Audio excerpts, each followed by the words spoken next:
Hello दोस्तों, आप सभी को हमारे पेज में स्वागत है। और आज हम लोग हमारे पूरे टीम बल्हा धाम के जितने भी कार्यकर्ता आदमी हैं, सब हम लोग आए हुए हैं यहाँ पे।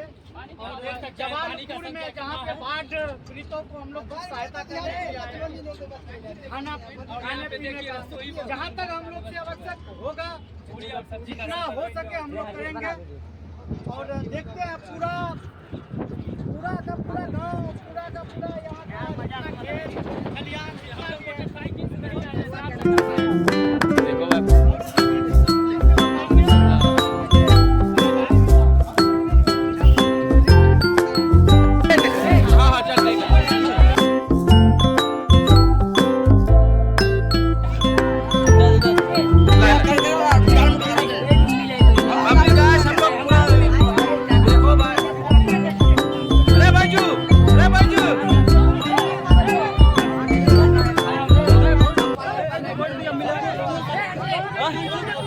ब्लॉग चालू छो।